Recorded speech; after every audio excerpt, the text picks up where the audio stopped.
ఓం శ్రీ మాత్రే నమః. భక్తి భాస్కర ఛానల్కు స్వాగతం. హిందూ జ్యోతిష్య శాస్త్రంలో పితృదోషం అనేది ఒక ముఖ్యమైన దోషం. ఇది మన పూర్వీకులు ఆత్మలు అసంతృప్తిగా ఉండటం వల్ల లేదా వారి కర్మలు సరిగ్గా సమాప్తి కాకపోవడం వల్ల వచ్చే దోషం. మన పూర్వీకులు మరణించిన తర్వాత పితృలోకంలో నివసిస్తారని నమ్మకం. వారికి తర్పణం, శ్రాద్ధం, పిండ ప్రదానం వంటివి సరిగ్గా చేయకపోతే లేదా వారు జీవించినప్పుడు చేసిన పాపాలు, తప్పులు పరిష్కారం కాకపోతే ఆ అసంతృప్తి వారి వంశంలోకి వస్తుంది. దీన్ని పితృశాపం లేదా అంచెస్ట్రికల్ కర్స్ అని కూడా అంటారు.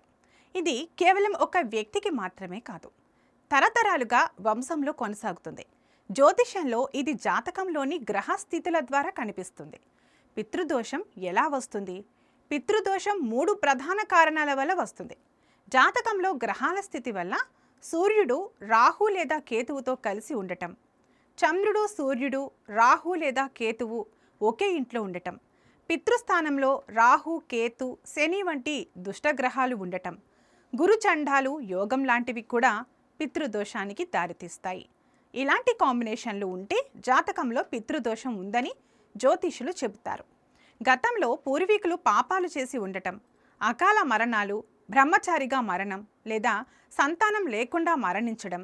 ఇందులో మనం చేసే తప్పులు ఏంటంటే అమావాస్య రోజుల్లో తర్పణం, శ్రాద్ధం చేయకపోవడం, పితృలకు పిండ ప్రదానం లేదా శాంతి పూజలు చేయకపోవడం, వాస్తు దోషం ఉండటం. పితృదోషం ఉంటే కుటుంబంలో ఇలాంటి సమస్యలు తరచుగా కనిపిస్తాయి. ఎంత కష్టపడినా డబ్బు స్థిరంగా ఉండదు, అప్పులు పెరుగుతాయి, వ్యాపారంలో నష్టాలు, ఉద్యోగంలో అడ్డంకులు, పెళ్లి ఆలస్యమవుతుంది లేదా వివాహ జీవితంలో కలహాలు, విడాకులు, సంతానం కలగకపోవడం, గర్భస్రావాలు, పిల్లల ఆరోగ్య సమస్యలు, తరచుగా అనారోగ్యం, అస్పష్టమైన వ్యాధులు, ఆర్గాన్స్ ఫెయిల్ అవ్వడం, మానసిక ఒత్తిడి, డిప్రెషన్, ఇంట్లో తగాదాలు, విభేదాలు, పండుగల్లో కూడా సంతోషం లేకపోవడం, కుటుంబంలో యువకులు లేదా చిన్నపిల్లలు అకాలంగా మరణించడం, ఇంట్లో దక్షిణ తూర్పు దిశలో నెగిటివ్ ఎనర్జీ ఎక్కువగా ఉండటం, ఇంట్లో దుమ్ము, చీకటి ఎక్కువ. ఈ లక్షణాలు 1, 2 కాకుండా బహుళంగా ఉంటే పితృదోషం ఉండవచ్చని అనుమానించవచ్చు. పితృదోష నివారణ ఎలా? పితృదోషం నివారణకు హిందూ శాస్త్రాల్లో చాలా సులభమైన, మంచి శక్తివంతమైన ఉపాయాలు ఉన్నాయి. ఇవి నియమంగా చేస్తే ఫలితాలు త్వరగా వస్తాయి. అమావాస్య రోజు తర్పణం మరియు పిండ ప్రదానం చేయడం. ప్రతి అమావాస్యకు నల్ల నువ్వులు నీళ్లతో తర్పణం ఇవ్వాలి. పితృభ్యో నమః అంటూ మంత్రం చదివి చేయాలి. మహాలయ పక్షంలో శ్రాద్ధం చేయడం చాలా ముఖ్యం. బ్రాహ్మణులకు భోజనం పెట్టడం, దానాలు ఇవ్వడం. గోకర్ణ, త్రయంబకేశ్వర్, కాశీ వంటి పవిత్ర క్షేత్రాల్లో నారాయణ బలి పూజ చేయించడం ఇది చాలా శక్తివంతమైనది. ఆదివారం సూర్యుడికి అర్ఘ్యం ఇవ్వడం, శనివారం హనుమాన్ చాలీసా పారాయణం, రాహు లేదా కేతు శాంతి కోసం దుర్గా సప్తపది పారాయణం లేదా రాహుకేతు హోమం, పెరుగు, నల్ల నువ్వులు, కాళింగర దానం చేయడం.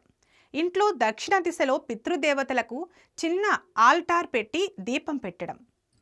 దక్షిణ తూర్పు కోణంలో టాయిలెట్ లేదా వంటగది ఉంటే మార్చడం లేదా వాస్తు పూజ చేయించడం.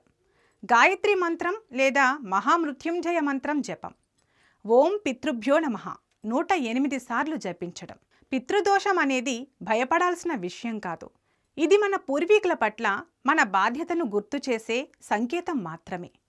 సరైన శ్రద్ధ, భక్తితో ఉపాయాలు చేస్తే ఈ దోషం తొలగిపోతుంది. కుటుంబంలో శాంతి, సంపద, సంతాన సౌఖ్యం వస్తాయి. పితృదేవతలు అనుగ్రహిస్తారని, మీ కుటుంబానికి శుభం కలుగుతుందని ఆశిస్తున్నాము.